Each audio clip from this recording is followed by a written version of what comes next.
Meditácia.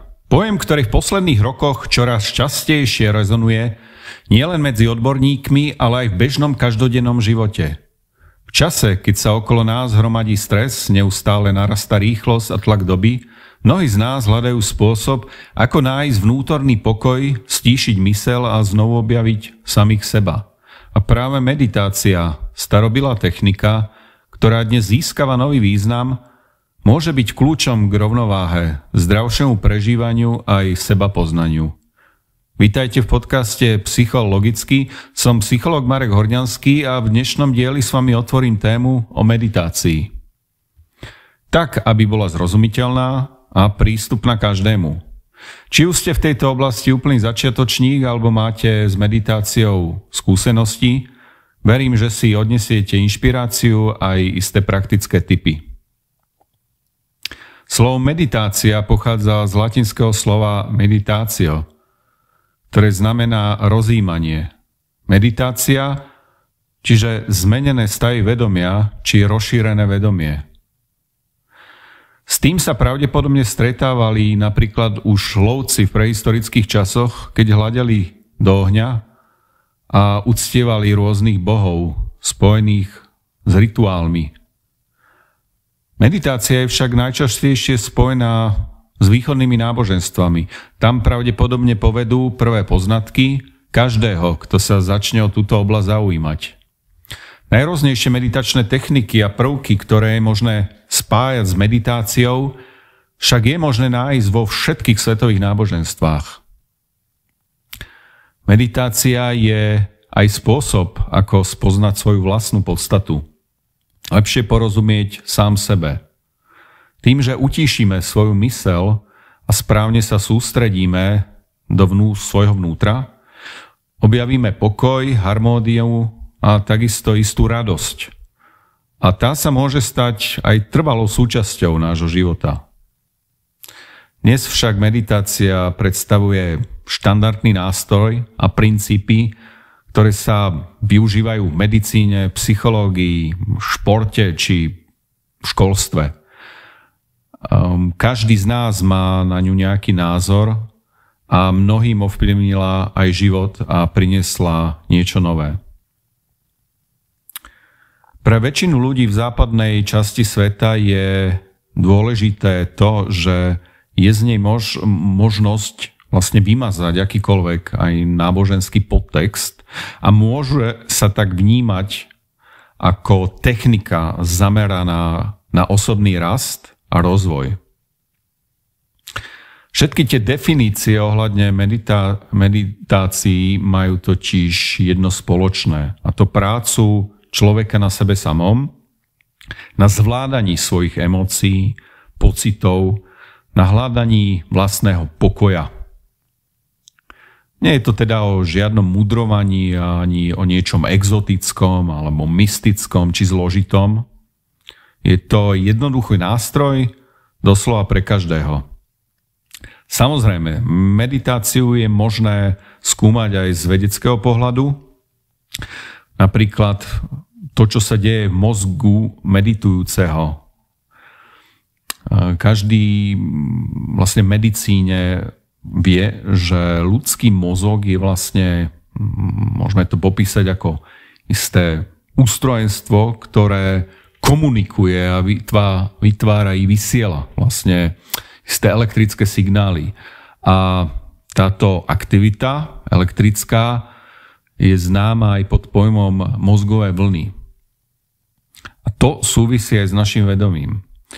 V zásade rozlišujeme asi 5 druhov mozgových vln, a tzv. Beta, delta, theta, alfa a gamma. Napríklad beta vlny, tie sú typické pre bežné denné vedomie. Hej. Vlny alfa, tie vydáva mozog pri odpočinku alebo relaxácii. Vlny theta sú naopak zachytiteľné v tzv. REM fáze spánku. To znamená, kedy je aktivita sprevádzaná zvýšeným vylúčovaním katecholamínov A to je charakteristické pre myseľ meditujúcu. Čiže tieto vlny sa prejavujú v rámci ľudského podvedomia, v ktorom je myseľ schopná hlbokého porozumenia, istej pokročilej intuície a istého liečenia, môžeme povedať.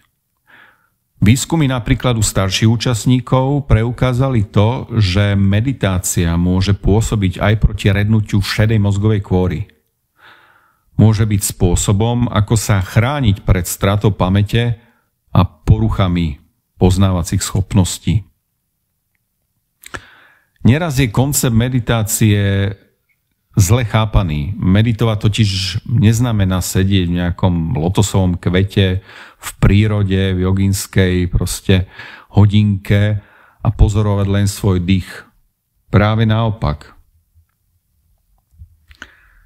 Dôležité je začať.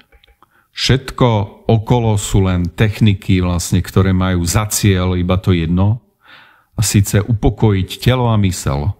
Navodiť pocit akejsi jednoty, pokoja. Čím častejšie si doprajeme teda chvíľu pre seba, tým skôr pocítime pozitívne zmeny. A to nie len na úrovni psychiky, ale aj fyzického zdravia. Ak ste to doteraz neskúšali, mohli by ste začať. Skúsme istú základnú meditačnú pomôcku, cvičenie. Skúste si ľahnúť na chrbát, na nejakú rovnú podložku, nohy nechajte mierne od seba, ruky pozdĺž tela. Vaše telo by malo byť uvoľnené.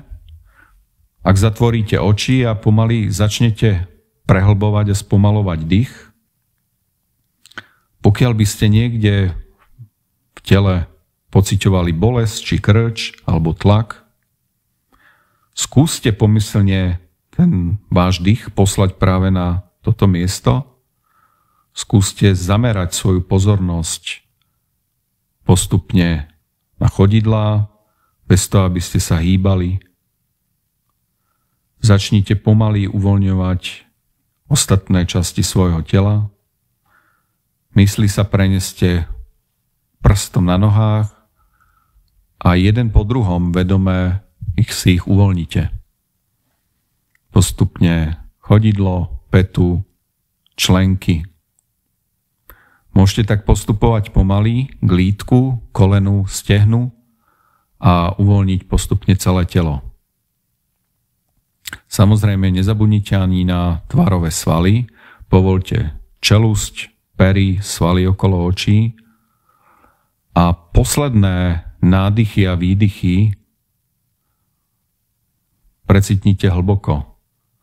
Ako náhle vlastne budete pozornosťou späť v miestnosti, vráťte sa a začnite vedome vnímať teplotu, svetlo v tej miestnosti, kde ste.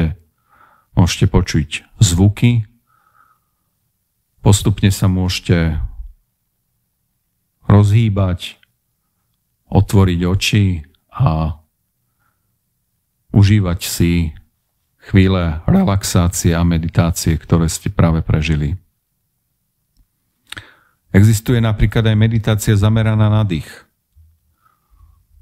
Takisto môžete si sadnúť v nejakej pokojnej miestnosti, zatvoriť oči a zameráte sa iba na svoj dých. Môžete sledovať to vlastne, ako vzduch vstupuje a vchádza a vychádza z tela. Dýchať by ste mali v pokoji a zhlboka a predstavovať si svet okolo seba bez toho, aby ste museli zatvoriť oči. Vybavte si detaily, ktoré si pri bežnom režime ani nevšimnete. Všímajte si maličkosti a skúste si myšlienky púšťať jednu po druhej, nelipnúť na nich a postupne si uvedomovať, že vedome meditujete. Ďalšia forma môže byť vizualizácia. Tu môžete využívať svoju vlastnú predstavivosť. Vymyslíte si svoje nejaké miesto plné pokoja, Môže to byť oáza, pláž, hory, les, rieky. Jednoducho príroda, kde môžete načerpať energiu. A predstavte si, že ste na tomto mieste a postupne môžete zapojiť všetky zmyslové orgány. Môžete počuť vtáky v korunách stromov, pozorovať, povedzme, srnky na pastvine, ochutnať vodu z rieky, pohľadiť hladký kamienok alebo cítiť vonu borovíc. Aj táto technika je zameraná na uvoľnenie a pozitívne myslenie. Na záver už len dodám, že ďakujem, že ste si našli čas na počúvanie tohto podcastu.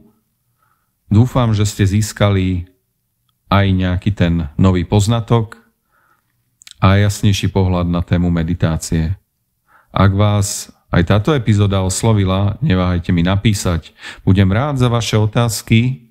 Som psychológ Marek Horňanský a teším sa na vás pri ďalšej epizóde podcastu. Do skorého počutia.